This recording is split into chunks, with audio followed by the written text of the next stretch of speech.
Sejam muito bem-vindos ao podcast Educação, uma iniciativa do Núcleo das Escolas Particulares aqui na CIRP. Eu sou o João Aleixo, apresentador aqui do projeto, desenvolvedor e também proprietário da The Future School, uma escola de tecnologia. E hoje, para falar sobre um assunto muito legal, que é inteligência artificial, eu convidei uma referência aqui na cidade, que é o Guilherme. E para falar um pouquinho do Guilherme, eu precisei escrever aqui o currículo dele, porque o currículo dele é longo, viu? Ele é tecnólogo em análise de sistemas pelo Instituto Federal de São Paulo. Ele tem vasta experiência na área de tecnologia da informação e ele gosta muito de inteligência artificial, sendo o cofundador e um dos líderes da comunidade de inteligência artificial aqui de São José do Rio Preto. Ele também é líder local do NASA Space Apps, que é um evento da NASA mundial. Ele coordena esse evento aqui em São José do Rio Preto. Ele atua como avaliador em apresentações acadêmicas e também faz trabalho social ensinando informática. Seja bem-vindo, Guilherme. Sim, muito obrigado pelo convite. Eu fico muito feliz de participar aqui principalmente estar aqui na CIRP. Para mim é muito importante, né? Porque eu estava te contando aqui um pouco antes, de que foi a associação, foi o primeiro lugar que eu busquei aqui chegando na cidade e fui muito bem acolhido, então é um prazer estar aqui conversando. E também pela amizade que a gente teve já, Sim. né? Desde quando você ganhou o prêmio da CIRP em 2019. Então, acho que, cara, é muito bom estar aqui. É um prazer mesmo estar conversando com você. Eu agradeço você ter aceito o convite, porque, cara, sempre quando chega alguma demanda de tecnologia para mim, que foge um pouquinho da minha alçada, né, que eu tô ali mais na área de games, robótica, que é o que eu faço com meus alunos, a primeira pessoa que vem na minha cabeça é sempre você. Então eu sempre mando mensagem, falo, ó, tem alguém para indicar, sabe me falar sobre esse assunto quando foge ali, vai para inteligência artificial, que é o foco até do que a gente vai falar hoje. Então eu fico muito feliz, porque para mim você aqui na cidade é a referência em tecnologia. Então tudo que eu preciso relacionado a esse assunto eu busco você. Legal. Então, obrigado. Muito bom saber disso. Obrigado por aceitar aqui. E para a gente começar, né, a gente vai tentar falar um pouquinho sobre inteligência artificial, mas também voltado para a área da educação, porque aqui é um projeto para a gente trazer informação de qualidade, informação real sobre o que está acontecendo no mundo da educação, como que a gente ajuda as crianças a passarem por essas transformações tecnológicas, esse monte de coisa que está surgindo, os pais não sabem o que fazer, os professores também, alguns perdidos, porque é muita coisa acontecendo. Mas para a gente poder dar um passinho para trás antes de entrar nisso, eu queria que você pudesse falar um pouquinho aí do que é a inteligência artificial, né? Quem não entende nada sobre esse assunto, como que você explica o que é? Eu sei que é um negócio que a gente pode ficar aqui o dia inteiro, mas com as suas palavras aí, o que você fala? Eu vou... primeiramente, eu queria até comentar sobre a comunidade de inteligência artificial aqui de São José do Rio Preto. Acho que é muito importante, é um grupo que o meu ex-sócio, o Flávio, né, ele começou esse projeto aqui, eu e ele, assim, começamos o projeto de inteligência artificial. Hoje a gente temos mais de 250 pessoas, então, se você quiser participar, é um grupo de WhatsApp. Porém, a gente faz muitos eventos também. Eu acredito que eu tô. Sim, tô lá, certeza, tô acompanhando tudo. E assim, a inteligência artificial, ela basicamente é a tentativa de simular a inteligência humana, né, de alguma forma. Então, a gente pode aqui ficar discutindo sobre o que seria inteligência, né, humana. Então, a gente vai entrar na filosofia agora. A gente entraria, né? até para o lado mais filosófico. Porém, assim, a inteligência, né, humana, de alguma forma, ela tem de resolver coisas. Então, por exemplo, o seu trabalho, né, o meu trabalho, a gente tem a inteligência na qual a gente tem um problema e a gente tenta resolver esse problema. E, às vezes, em muitos casos, a gente tem até um script a seguir ali. Temos um modelo a ser seguido, né? Então, a inteligência artificial, ela primeiramente ela vem para tentar resolver problemas particularmente humanos e que somente humanos conseguem resolver. Mas, num certo momento, as máquinas, através de aprendizado, elas conseguem estar resolvendo essas questões humanas de maneira, bem dizer, com maior performance até do que nós mesmos. Então, assim, através de modelos matemáticos, Então, em resumo, assim, por debaixo do capô ali da inteligência artificial, nada mais são do que modelos matemáticos, que, através de muita carga de informação, então, inteligência artificial já começa que ele necessita de muita informação, muitos dados, para que sejam reconhecidos padrões desses dados imputados. E aí existem diversas maneiras de você... diversas abordagens, né, de inteligência artificial, desde modelos supervisionados, modelos não supervisionados, mas que, em suma, seria o seguinte, eu imputo muitas informações, muitos dados ali, e desses dados eu tento tirar uma inteligência dessas informações, analisando padrões nessas informações. Então, a inteligência artificial, de maneira assim, ainda um pouquinho complexa, né? Mas ela é um pouco isso, que é dar um resultado, dar uma previsão, dar uma decisão baseado em informações, e não no formato comum que é de algoritmos. Que assim, vamos pensar na programação, né, que em softwares, que normalmente a gente costuma utilizar, existe uma receita de bolo a ser seguida. É a lógica do programador, né? A lógica de programação. Sim. Então, dentro dessa lógica de programação, existem regras escritas, que assim, ó, se entra esse dado, se aperta esse botão, faça isso.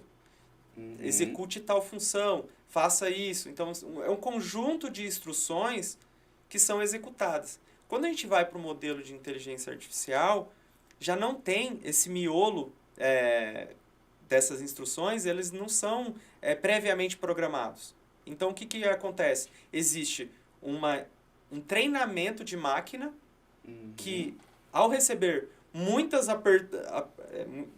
vezes apertando o botão, vamos pensar assim, ele entenderia o que você quer com aquele aperto daquele botão. Ele aprende. Ele aprende assim. Conforme os dados são imputados.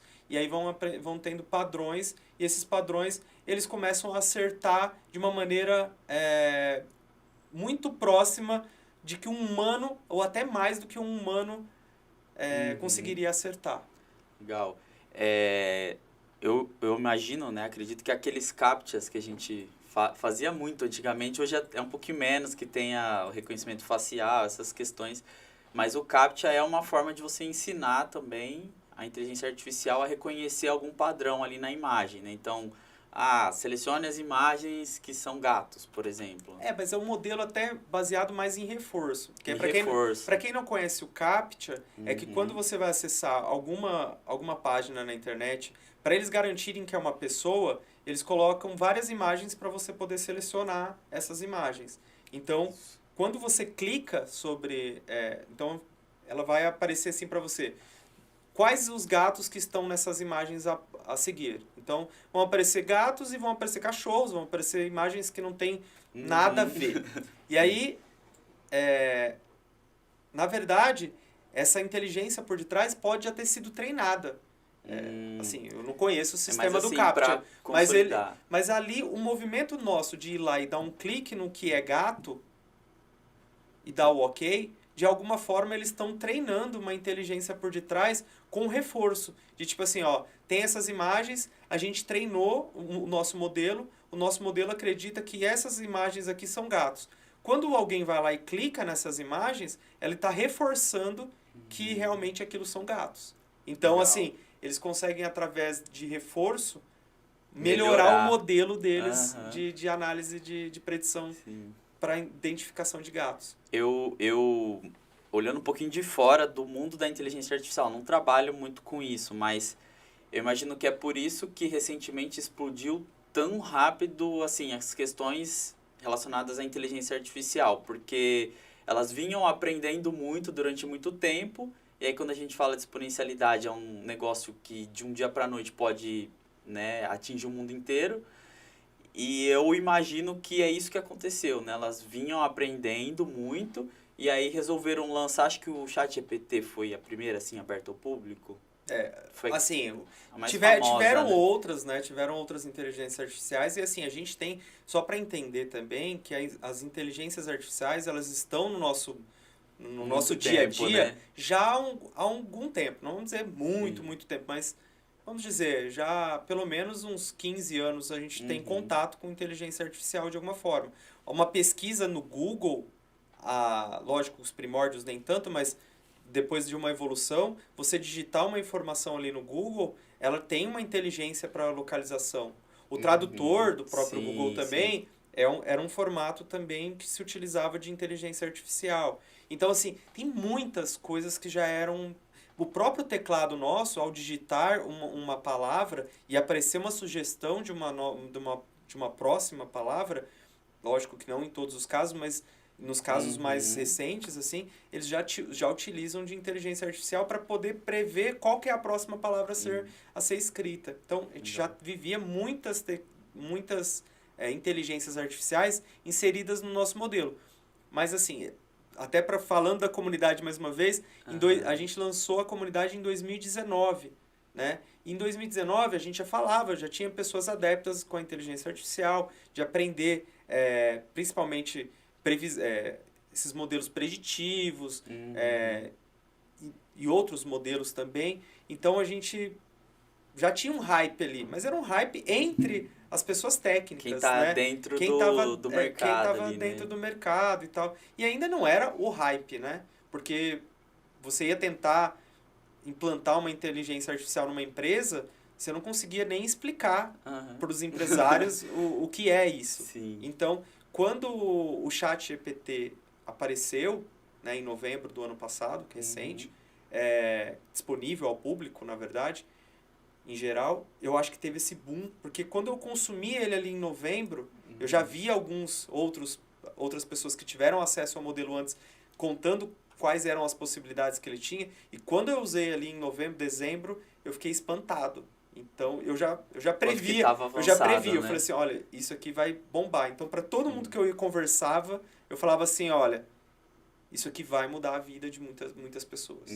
E aí eu acho que essa tecnologia foi a grande tecnologia que mudou a inteligência artificial, mudou o patamar de inteligência artificial e abriu para o grande público. Sim, é meio que colocou na boca do povo, né? Sim. Democratizou a informação no sentido de agora todo mundo sabe pelo menos como é que funciona de uma forma assim, se eu pegar para começar a mexer, não é algo tão impossível assim, né? Igual quando a gente fala normalmente sobre tecnologia, as pessoas sempre associam a coisas que estão muito distantes, estão muito longe, é só coisa que tem lá no Vale do Silício, isso nunca vai chegar aqui, o Brasil é um país atrasado. Então, eu acho que a questão do ChatGPT mostrou para as pessoas, assim, escancarou para as pessoas que não, tá no seu dia a dia. Eu tive até, uns anos atrás também, uma questão com o próprio Google Maps, né? Que eu estava indo muito para o mesmo lugar, passava o dia inteiro lá, voltava para casa, ia muito, voltava. E aí, depois de 2 meses, o próprio Google Maps perguntou, você quer colocar esse endereço como sendo o seu trabalho? Aí eu falei, nossa, cara, para de me vigiar, né? Tem alguma câmera. Mas não é, né? É o reforço que você falou, que vai ensinando aquilo de alguma forma. E aí, ele consegue aprender em cima do que ele está vendo dos usuários, do que ele está recebendo dos usuários também, né? E esse é o grande diferencial das Big Techs, né? Que hoje eles meio que, de alguma forma, dominam essas inteligências artificiais também. Porque, igual a OpenAI não é uma Big Tech, mas por detrás tinha a Microsoft investindo. E, ao mesmo tempo, quando a OpenAI abriu essa tecnologia para o grande público, virou uma corrida. Virou uma corrida. O Facebook com o Llama, com outras tecnologias, o próprio Google com o Bard, que recentemente foi liberado aqui no Brasil também, e outras tecnologias também, outras empresas vieram numa corrida insana, né? Para não perder espaço nessa área de tecnologia, né? Nessa área de inteligência artificial, eles assim não quiseram ficar para trás. E eu tava, quando a gente fala assim de inteligência artificial, o que ela consegue criar e o porquê que, ao mesmo tempo que é tão fascinante, é tão amedrontador, né? Ao mesmo tempo que, nossa, é muito legal, mas, nossa, pode dar ruim demais.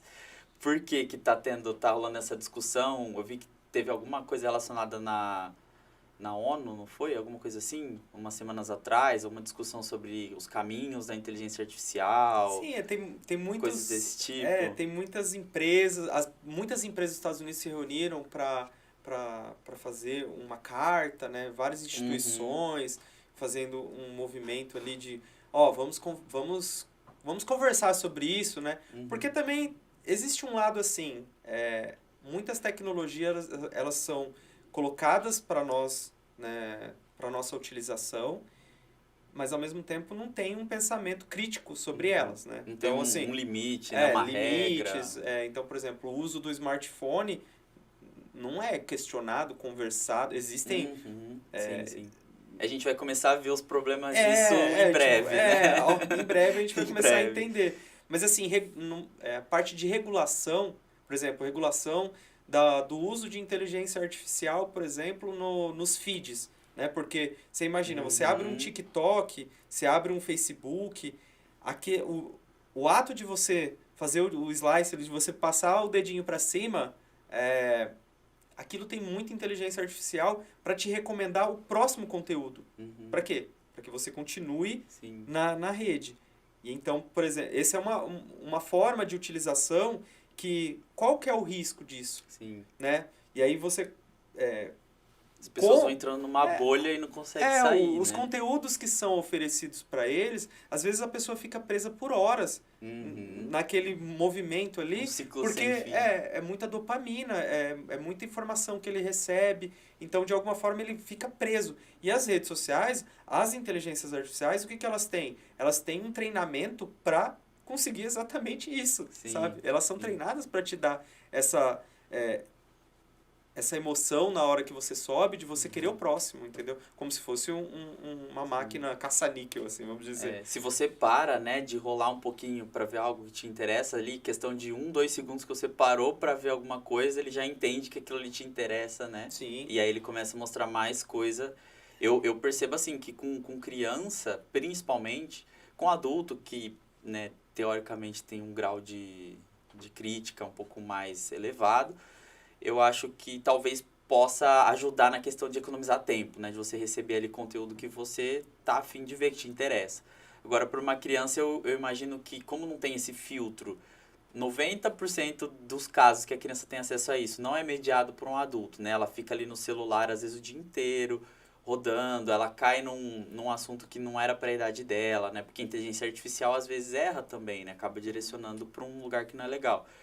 Eu percebo que essa questão da dopamina que você falou é um negócio que está deixando as crianças, os adolescentes muito ansiosos, depressivos. Então, eu acho que a inteligência artificial é algo bom, só que, né, tem que ter o limite ali, tem que ter e esse é o exemplo do que a gente já está vivendo hoje, né? Porque aí vem muito medo, porque quando alguém foi lá e começou a conversar com o ChatGPT, em 2, 3 respostas e com alguma pergunta que não seja uma brincadeira, assim, né? Quando você começa a puxar para o lado mais sério mesmo, você começa a ver o potencial que tem essa ferramenta. Sim. Eu, por exemplo, eu faço uso do Plus, né? E aí, quando eu fiz a assinatura do Plus e foi liberado a versão 4, né? Do modelo, né? Do ChatGPT 4, eu comecei a fazer alguns testes, né? Porque eu sou programador e utilizo, né, o ChatGPT na construção de software. Então, eu uso em muitas outras ações no meu dia a dia. Processo, né? E assim, desde a criação do escopo até a criação de códigos mesmo. E no nível o 3.5 já era muito bom. Mas quando eu fui para o 4, com a versão 4... É muito melhor. É descomunal o quanto que ele consegue te dar de assertividade do seu código. Eu tendo, assim, um nível muito bom de entendimento de código. Então, eu olho para o código, eu sei que foi bem desenvolvido, que seguiu certos padrões. E se ele não seguiu, é só eu falar assim, faça isso. Ele corrige rapidinho. Ele corrige no próximo item. Sim. Então, uma pessoa que começou a ter contato com isso sabe o impacto que isso gera. Sim. Agora, a questão que você falou que você usa para trabalhar. Eu acho muito legal essa questão porque agiliza, facilita muita coisa que seria operacional, digamos assim, né? Às vezes coisa que dá para agilizar. Eu acho que a inteligência artificial, o fato dela ser concebida inicialmente é para isso, né? Então, você tem a Siri lá, a Alexa, é justamente para facilitar a tua vida. Mas para você extrair o melhor da ferramenta, você tem que saber como ela funciona, né? Eu falo muito isso lá para os meus alunos, para meus clientes. Eu falo, olha, às vezes seu filho não quer seguir na área de tecnologia. Às vezes ele vai ser um médico, um veterinário, um músico, um artista, qualquer coisa fora da área de tecnologia. Só que é óbvio que ele vai ter que lidar com a tecnologia em algum nível na vida dele, no presente, no futuro próximo, no futuro distante. Sim. Só que se você tiver uma base, né, ali na infância, na adolescência, uma base tecnológica, entendendo o raciocínio, né, o pensamento computacional, o raciocínio de uma linguagem de programação, você consegue aproveitar muito melhor as ferramentas, né? Então, você como programador, você sabe como colocar ali o comando certo no ChatGPT para ele te dar algo mais assertivo, né? Uma pessoa que não tem esse conhecimento em programação, às vezes vai ficar navegando ali num limbo do ChatGPT e vai falar, deixa que eu faço, vai, ele não está entendendo o que eu estou querendo dizer.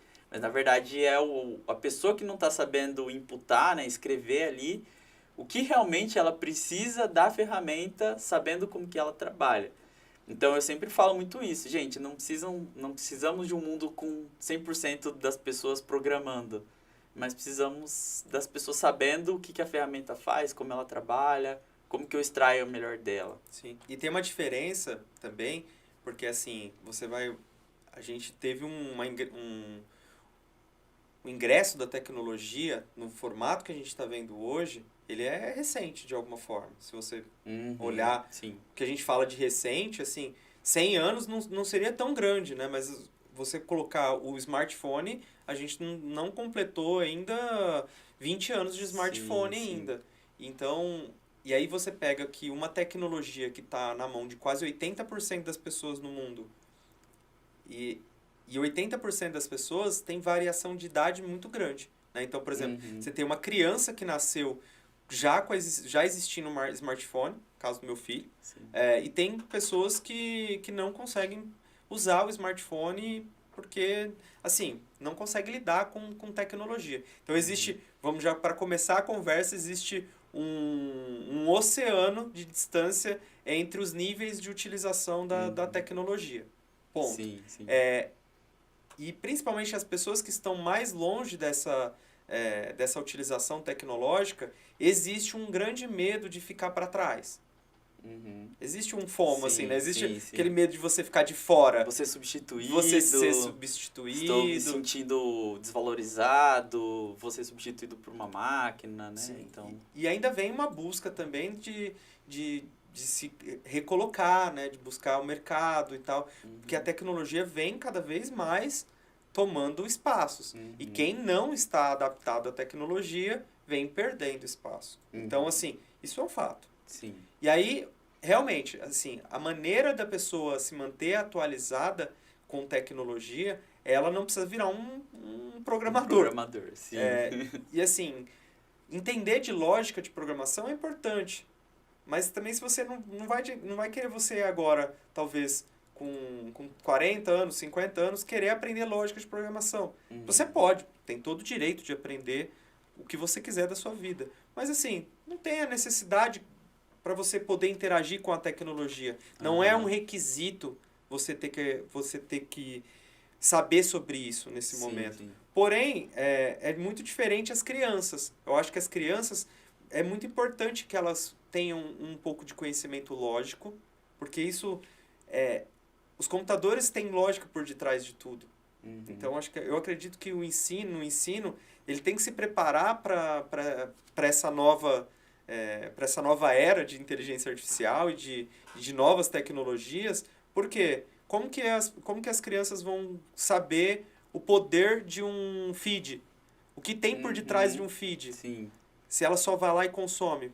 Sim. Mesmo que ela escute alguém falar, mas como que funciona isso? Como que um feed pode manipular as minhas escolhas? Sim. Nossa. Então, assim, ter uma matéria sobre recursos de inteligência artificial, de marketing, eu acho que são muito importantes nesse momento para as crianças, assim. Sim, até para gerar uma questão, entrando um pouquinho em filosofia, né? Uma questão de pensamento existencial, né? O porquê que isso existe, o que isso está impactando na minha existência, né? Até onde isso influencia quem eu sou, porque a gente percebe que eu sou de uma geração que eu consigo esperar as coisas, né? Eu usava, estou entregando a idade aqui agora, né? Eu usava internet de escada, então uma música demorava ali 20, 30 minutos para baixar. Um filme que eu queria assistir, às vezes tinha que deixar a noite De noite inteira para inteira, no outro dia. dormir. E aí dava erro no download quando você chegava no Exato, outro aí dia. tinha que começar tudo de novo, e aí você conecta a internet, você trava o telefone, sua mãe fica brava, aí ela precisa usar o telefone, você perdeu tudo aquilo que você já baixou. Sim. Então, por mais que a minha geração, ela foi introduzida a tecnologia, né, na minha geração, acho que até um pouquinho antes da minha também, eu percebo que eu tenho uma paciência que as gerações mais novas não têm. Por exemplo, os meus alunos lá, eles são muito imediatistas. Eles são até, às vezes, impacientes, né? A gente tem uma brincadeira que, quando o aluno entra, a gente fala, não, você não vai fazer o robô da NASA em 2 meses.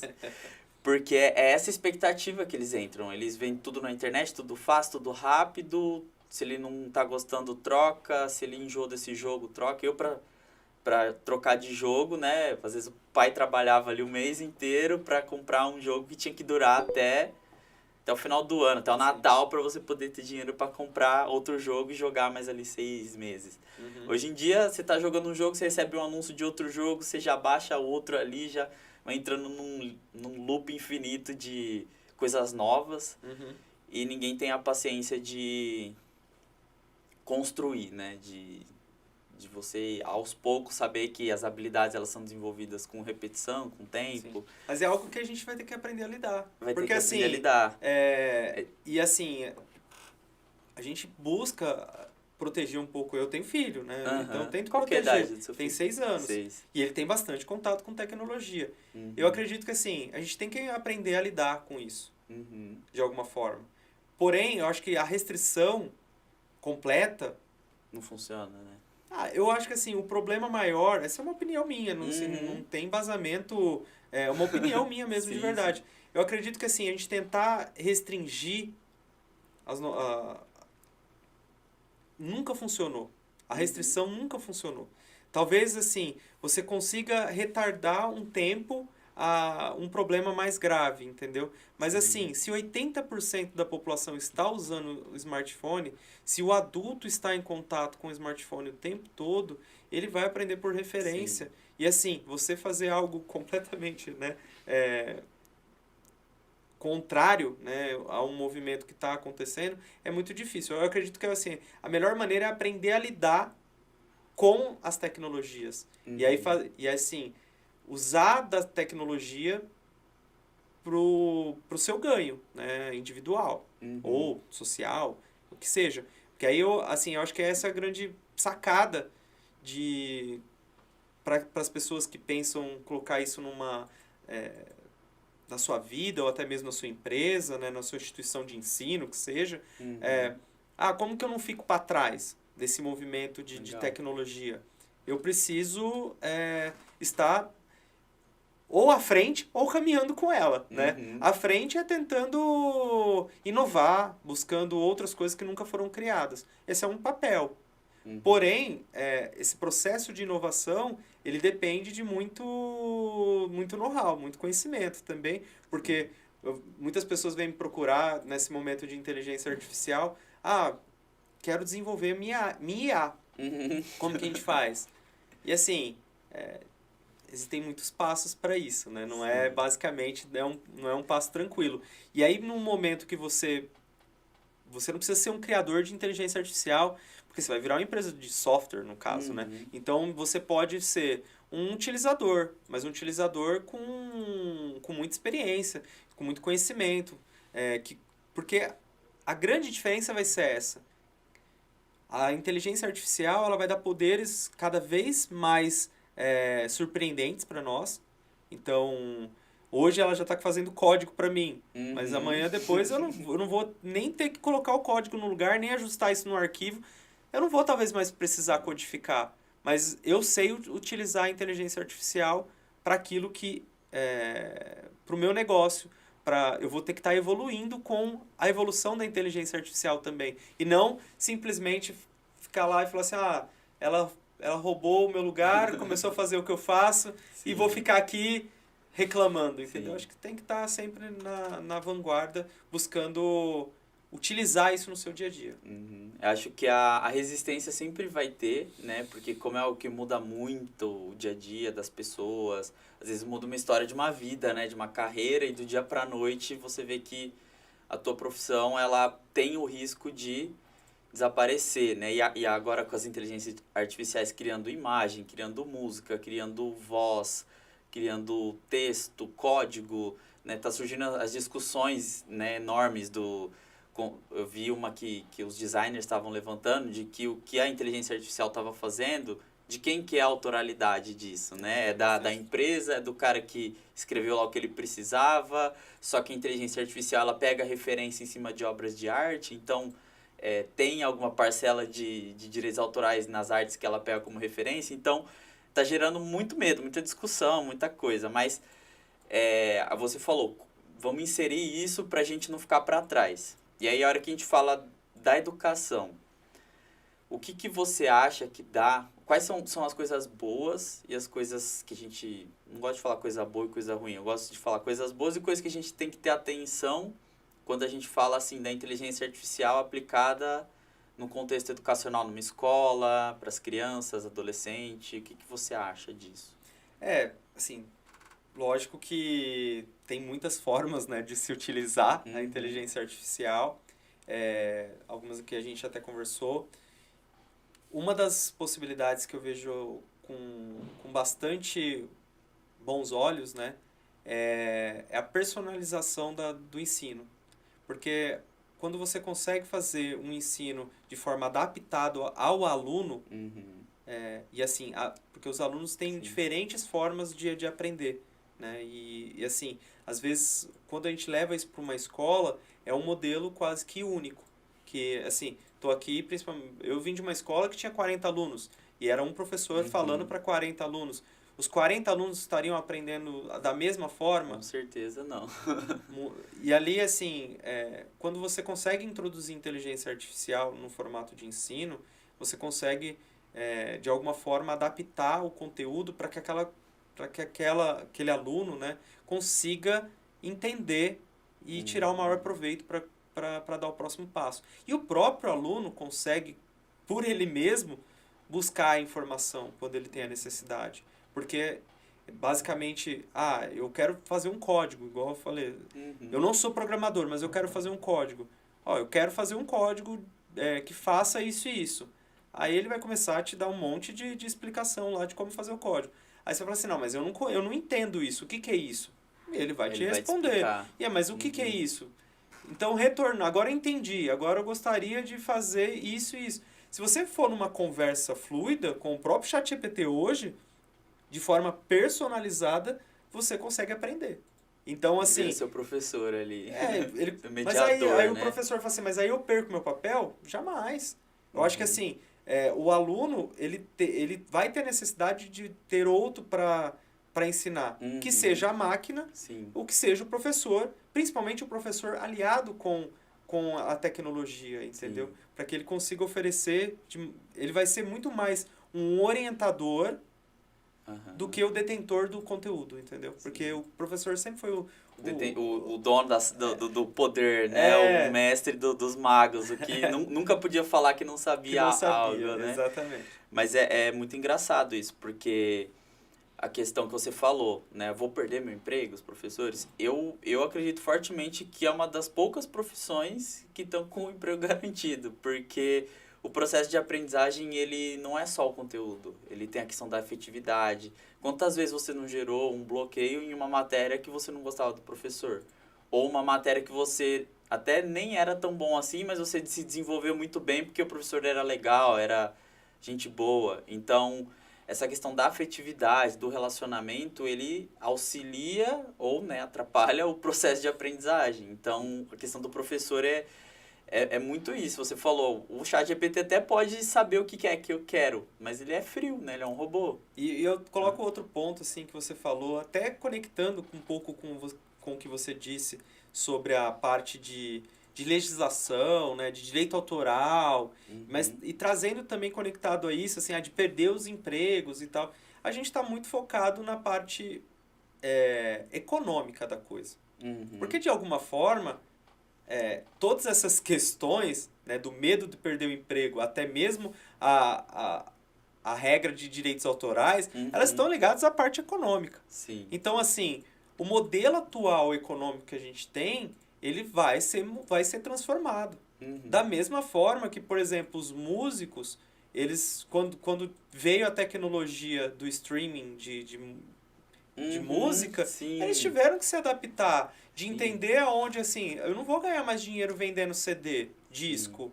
Eu vou ganhar dinheiro... Por visualização da minha música. Né? Pela visualização da minha música, ou eu vou ganhar dinheiro fazendo shows, ou, assim, Sim, o modelo de negócio, eu vou fazer publicidade, enfim, eles se transformaram de alguma forma. Então, os modelos econômicos, eu acredito que vão ser mudados. E nessa mudança, nessa alteração dos modelos econômicos, as coisas se ajustam, entendeu? Ninguém vai estar reclamando sobre direito autoral se ele estiver rentabilizando de alguma forma por conta disso. Então, eu acho que está tudo bem. Essa questão do direito autoral é muito engraçada, porque eu já cheguei a... Eu estava desenvolvendo umas matérias e tudo mais, e eu estava usando o ChatGPT para me destravar, né? Digamos assim, dar o start, ler, falar, beleza, vamos começar a partir daí. E aí um dia eu estava conversando, estava fazendo isso, e eu falei, gente, mas calma. Isso aqui que eu tô gerando, ele é meu ou ele é do ChatGPT? E aí eu comecei a perguntar pro ChatGPT, né? Falei, essa questão do que você está desenvolvendo, né? De quem que é a autoralidade? Aí o inteligência artificial muito inteligente começou a desviar do que eu estava perguntando, né? Ele começou, você tem que verificar nos termos de uso. Aí eu falei assim, mas você não tem acesso aos seus próprios termos de uso? Ele, não, mas esses termos podem mudar e tudo mais. Aí eu comecei a insistir, né? Mas você não consegue ver isso em tempo real? Como que tá agora? Aí ele me deu uma resposta mais satisfatória, né? Falando, atualmente a gente não cobra nenhum uso comercial, você tem autorização para usar isso comercialmente. Aí ele fala, mas isso pode mudar a qualquer momento. Sim. Então, quando a gente fala de pessoas que usam aí o ChatGPT para fazer o mestrado, doutorado, até que certo ponto o seu diploma é seu, né? Se você usou muito outra coisa para te ajudar, rola essa discussão, né? Exatamente. Eu acho que o que tem que mudar, de alguma forma, é as regras que nós criamos. Sim. Não dá mais para ficar do jeito que tá. Assim, a informação ela vai ser gerada e cada vez de uma forma mais absurda, dia a dia, né? infinita. Assim, a pessoa detectar se alguém está usando ou não usando uma inteligência artificial por detrás é quase que, assim, na minha opinião, é impossível. Tá? Assim, pode ter modelos, marca d'água, que são, mas, assim, facilmente quebráveis, entendeu? Sim. E aí as pessoas têm que começar a entender que o movimento é cada vez mais veloz e não adianta querer barrar, né? Discutir e barrar. Porém, lógico que também tem que ter algumas regras, né? Nem tudo pode ser da forma que uma terra de ninguém. Eu acho que assim, tem que ter regras condicionando. Hoje tá meio assim? Hoje é muito aberto, porque assim, você tem regras como o LGPD aqui no Brasil, você tem regras também muito parecidas na Europa, né, sobre essa privacidade dos dados. E teve países, por exemplo, a Itália barrou o ChatGPT. Tem muitas empresas brasileiras que proíbem a utilização do ChatGPT por conta da questão da privacidade, porque até o quanto você está abrindo informações para eles. Porque assim, então, tem o lado contrário, você está fornecendo, e o treinamento que foi feito pela própria OpenAI, ela buscou, através de crawlers, a internet inteira, e fora outras informações. Talvez não tenha acessado bancos de dados privados, obviamente, eu acredito que não. Mas todo o conteúdo público da internet foi consultado. Então, quando houve todo esse consumo dessa internet, e aí, qual que é o direito que tinha dessas informações para ele se utilizar disso? Vão cobrar royalties desses dados? Então, na minha opinião, eu acredito que o futuro é uma não existência de direitos autorais. Assim, porque vai ficar impossível você determinar da onde você acha que a gente vai chegar nisso? Da onde partiu? Porque assim, teria que, sei lá, aí começa a se aliar outras tecnologias, né? Você poderia conectar um blockchain por detrás que garante a integridade de que fui eu que criei e que nenhum processo foi quebrado. Sim. Enfim, você pode ter outras tecnologias incluindo nisso. Já que você já puxou o gancho, era uma das coisas que eu queria falar também, que era sobre as novas tecnologias, né? A gente está falando, novas nem tão novas, né? Impressão 3D, realidade virtual, realidade aumentada, você pode citar outras aí também. E o que você vê de benefícios? Eu sou sempre o chato que vai puxar para a educação, porque é uma área que eu gosto muito. E o que você vê assim de oportunidade, até para... A gente tem bastante gente que assiste, a gente que são professores, o pessoal da área da educação, às vezes pai de aluno, às vezes o próprio aluno que está vendo ali. O que você acredita de algumas dessas tecnologias que os próprios professores podem utilizar ao seu favor, os próprios pais podem usar e falar assim, não consigo vencer os meus inimigos, né? Vamos aliar eles, aprender a usar da forma correta. O que você diria assim em relação... Quais tecnologias você destaca aí? Olhando a educação, principalmente da parte...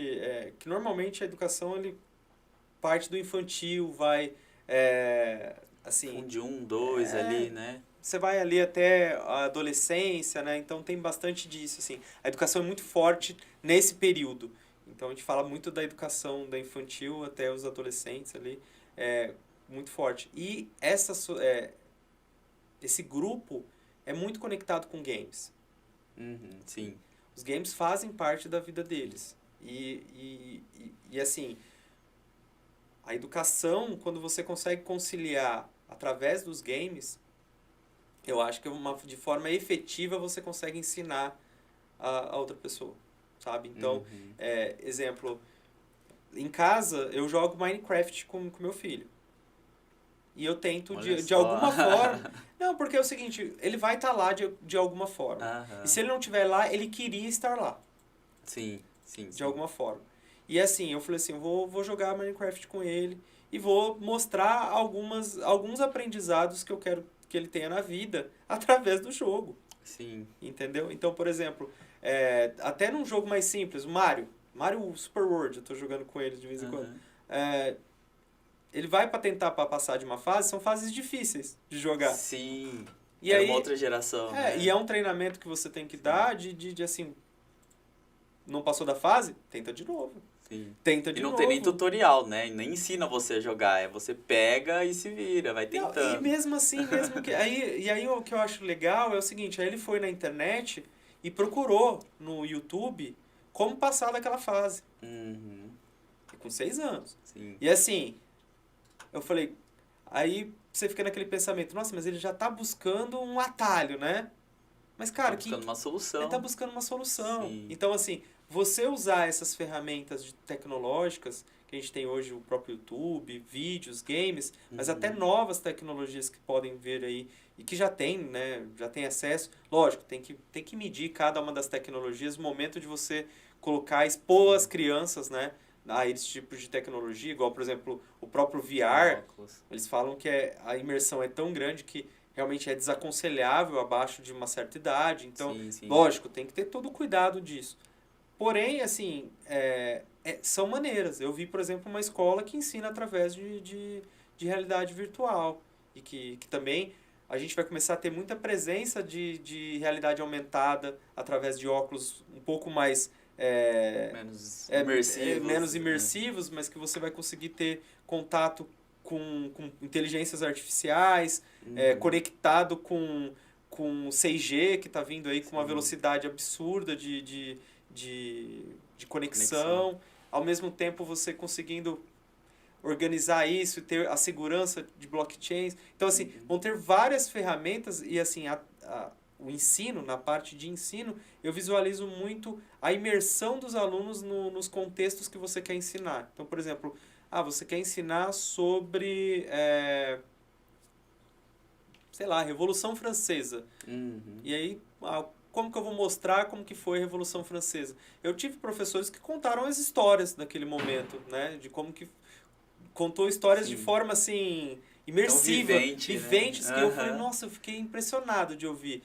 E por que não trazer esse tipo de história através de games, de filmes, que ele consiga ter um contato com realidade virtual, assistindo aquela história acontecendo? Porque não vai ser uma criação mental do que foi aquilo para ele, e sim, basicamente, quase que a realidade, né? Ali, sim, de alguma forma, até fazer ele sentir sobre isso. Sim, é muito mais imersivo, é muito mais engajador, né? Eu vejo lá na escola, até você falou da questão de usar os games, eu sou muito entusiasta, sou game designer, então eu tenho que trazer, acreditar nisso. E é assim, pegando um assunto simples, que é o plano cartesiano, que é lá o X, o Y, o Z. Um assunto que na escola, pelo menos pra mim, foi muito chato, porque a gente pegava ali o papel ao maço, fazia a reta na vertical, a reta na horizontal, X igual a 1, Y igual a 0, menos 1, menos 2. Um assunto que eu olhava ali naquela folha ao maço e não via utilidade pra nada. E a gente trabalha lá na escola, a gente consegue trabalhar esse assunto, lógico que a gente não entra muito assim na questão teórica, a gente traz isso para a prática, para os mais novos, os mais velhos vão ver a teoria disso, que é você fazer a movimentação do seu personagem utilizando o plano cartesiano. Então, se o seu personagem está indo para a direita, o X dele está aumentando, se ele está vindo para a esquerda, o X dele está diminuindo, está indo para cima, o Y aumentando, está indo para baixo, o Y diminuindo. E é muito engraçado como um assunto tão difícil na escola, que pelo menos para mim, na época, foi um pouquinho difícil de entender para que eu ia usar aquilo na minha vida. E aí, quando a gente não entende o porquê que a gente está fazendo alguma coisa, a gente normalmente não se interessa muito pelo assunto. E é muito engraçado você entender como que isso muda o entendimento do aluno em relação a um assunto, porque ele vê propósito naquilo que ele está aprendendo e de uma forma dentro do contexto que ele vê todos os dias, que são os jogos, né? Ele joga todo dia, ele tá ali com um amigo. No próprio Minecraft que você citou, tem ali as coordenadas, né? X, Y, Z, que até então, às vezes, ele nem sabia o que era. Ele começa a associar, o X é o eixo da horizontal, o Y é vertical. Então, é muito bom o aprendizado, isso, né? de línguas, por exemplo, é algo que, assim, quando ela é estimulado pela necessidade, igual o meu próprio filho, assim, ele aprende, ele tá aprendendo inglês de maneira muito mais rápida, porque ele lê as coisas em inglês e ele precisa determinar. E ele aprendeu a ler em português, assim, né? Com muita velocidade, principalmente pela necessidade. E a necessidade, assim, gerada pelos games, de alguma forma. Então, assim, existem pontos positivos e negativos da tecnologia. Tem que ter o cuidado, né, de expor as nossas crianças à tecnologia. Sim. Falamos da dopamina, tem muitos contras também. Mas tem que ter as regras, igual a gente está falando sobre tudo. Você tem que ter algumas regrinhas, porque senão uma terra de ninguém pode gerar situações que a gente desconhece. Sim, eu falo que a tecnologia, no geral, ela é uma ferramenta. E a ferramenta, ela é a ferramenta por si só. Agora, vamos pôr um martelo. Eu posso pegar um martelo e construir um móvel, eu posso construir alguma coisa com esse martelo, ou eu posso simplesmente pegar e jogar em alguém e machucar alguém. A ferramenta é a mesma. O que eu faço com o martelo é responsabilidade minha. Então, o que eu faço com a tecnologia é responsabilidade minha. Eu tenho ali ferramentas muito poderosas de aprendizagem, igual você falou, questão do ensino do idioma, o ensino da língua portuguesa, eu falei da parte de matemática, de uma forma divertida. Eu posso usar isso dessa forma, ou eu posso deixar o meu filho ali jogando o dia inteiro, rodando de jogo em jogo, de vídeo em vídeo, exatamente, que vai gerar um vício em dopamina, vai gerar um monte de problema futuro, depressão, afastamento da família, um monte de coisa.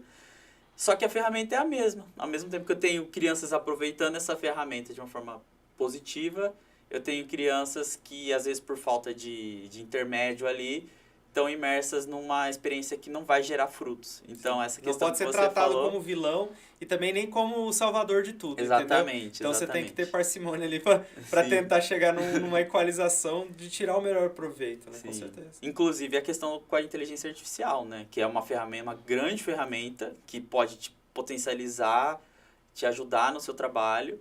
Só que se você não está consciente de como ela funciona, de onde ela está na sua vida, de até onde você deixa aquilo ali influenciar na sua vida, né, na sua profissão, como que eu uso isso para potencializar minha carreira, ao invés de ficar com medo de perder o meu emprego, ficar batendo de frente, né? Ah, não, isso fui eu que criei, é meu direito autoral. Ao invés disso, você vê que é uma revolução que ela não tem muito como barrar, né? O que estão tentando fazer eu acho muito legal, até porque essa questão da autoralidade foi uma preocupação minha. Falei, não, eu tô criando, eu quero o meu nome nisso. Sim. Vai ter muita discussão, vai ter muito impacto e tal, porque tem a resistência, o ser humano eu vejo ele com bastante resistência à mudança. Sim, sim. Então a gente prefere manter no status quo mesmo. Sim.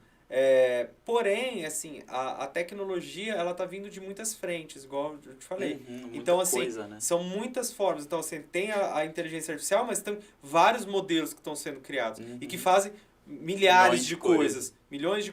E que tá vindo de outras tecnologias que tem mais um monte de ações para o nosso dia a dia que vai transformar a nossa forma de viver. E assim, é o que você falou, não tem volta. E aí, como a gente se utiliza dela para o nosso benefício e para poder, por exemplo, na parte da educação, principalmente, como ajudar as nossas crianças, os nossos jovens, ou até mesmo nós, assim, no dia a dia nosso, como que a gente pode ir lá e tirar proveito disso? É utilizando. E se você aprendeu um pouquinho mais, passa para alguém que não conhece. Eu acho que é um dos melhores formatos que você pode ter de relação com a inteligência artificial hoje. Muito bom.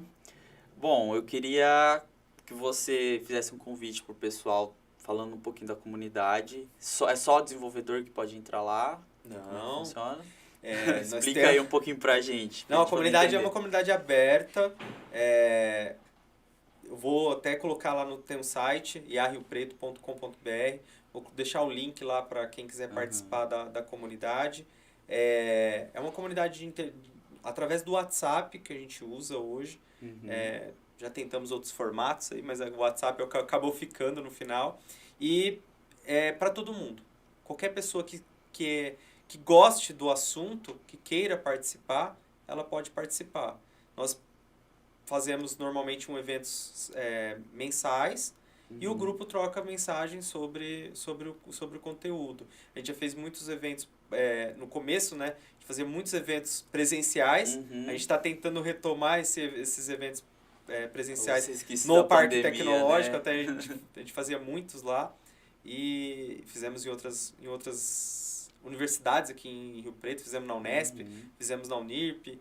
Então, a gente quer trazer esse movimento de inteligência artificial e porque a comunidade ajuda muito as outras pessoas que querem ingressar na área e que não sabem muito por onde seguir, ou até mesmo que gostam do assunto em si. Sim, eu vi lá que teve uma reunião recente, me corrija se eu estiver errado, que vocês estavam falando sobre IA na saúde.